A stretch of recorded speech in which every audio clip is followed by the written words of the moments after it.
Bonjour à tous, c'est Astuces d'iPhone et nous allons continuer aujourd'hui les astuces pour iOS 10 et pour l'iPhone 7. Alors, retrouvez les onglets récemment fermés dans Safari. Vous avez besoin de retrouver un onglet que vous avez fermé sur Safari, donc sans faire exprès, vous êtes sur votre portable, sur votre iPhone et sans faire exprès, vous fermez toutes les pages et vous voyez qu'il y a des onglets que vous ne voulez pas fermer, que finalement, vous avez fermé. Tout simplement, faites comme si vous alliez ouvrir un nouvel onglet en appuyant sur le bouton plus, mais au lieu d'appuyer une fois sur le plus, restez appuyé dessus pour faire apparaître la fenêtre des onglets fermés. Et voilà, vous pouvez maintenant accéder à tous les onglets que vous avez récemment fermés. Donc vous avez les onglets fermés récemment. Donc tout ce que vous avez fermé, vous avez. Donc voilà, c'est vraiment sympa. Donc voilà. Utilisez la recherche Spotline comme un pro. Quand vous faites une recherche Spotline, en glissant votre doigt vers le bas sur l'écran d'accueil, vous avez accès à quasiment tout ce qui est stocké dans votre iPhone.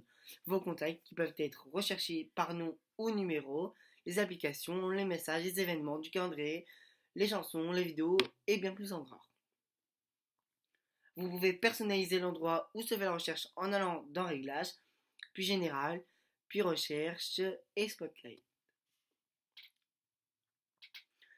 Pour gagner du temps, vous pouvez directement utiliser la recherche Spotlight pour passer un coup de fil, envoyer un message, au lieu d'aller dans votre liste de contacts, trouver une app rapidement parmi les centaines que vous avez, ou rechercher une chanson, retrouver une chanson.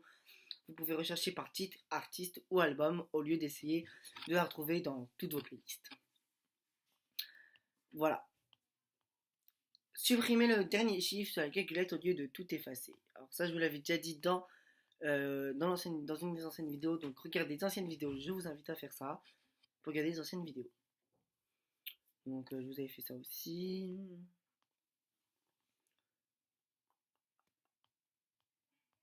Alors j'essaie de vous faire pas les trucs que je vous ai déjà fait.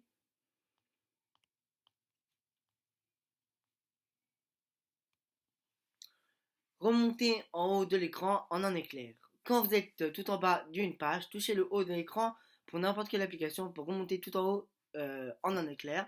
Plus besoin de vous fatiguer le pouce pour remonter tout en haut d'un article. Hein. Il suffit juste d'appuyer tout en haut pour voilà. Donc il faut toucher le haut de l'écran pour remonter automatiquement tout en haut rapidement. Limitez l'accès à votre iPhone. Quand un enfant veut jouer avec votre iPhone ou votre iPad, il peut s'avérer utile de limiter l'accès à votre téléphone. Pour cela, utilisez la fonctionnalité accès guidé. Cette fonction va empêcher l'enfant de tapoter n'importe où et de se retrouver à un endroit qu'il ne devrait pas, ou pire, d'effacer quelque chose sans faire exprès. Donc ça paraît pour pas que des enfants, pour n'importe qui en fait. Hein. Donc pour cela, touchez Réglages, Général, Accessibilité, Accès guidé et mettez la fonction En marche. Activez aussi le raccourci Accessibilité. Ensuite, allez sur le jeu ou l'application en question et cliquez 3 fois sur le bouton Home de l'iPhone pour activer la fonction. Et voilà, maintenant, seul le jeu est jouable, impossible d'aller ailleurs. Pour désactiver la fonction, tapez 3 fois sur le bouton Home et entrez votre code secret. Ou l'empreinte digitale, le Touch ID. Donc voilà. Donc voilà, vous allez dans accessibilité, accès guidé, vous activez. Donc c'est-à-dire vous pouvez bloquer quelqu'un de votre famille simplement. Si dans votre iPhone, vous pouvez le bloquer sur un jeu ou quelque part d'autre et ne pas aller nulle part d'autre ailleurs.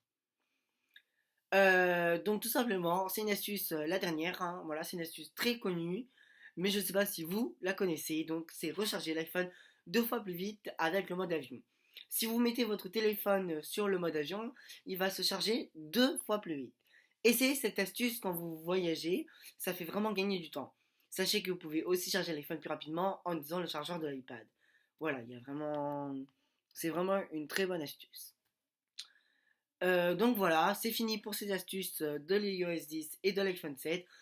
Si vous voulez que je fasse des montages un peu plus avancés, donc n'hésitez pas à me le dire dans les commentaires. Mettez un pouce bleu ou abonnez-vous tout simplement. Voilà, à la prochaine.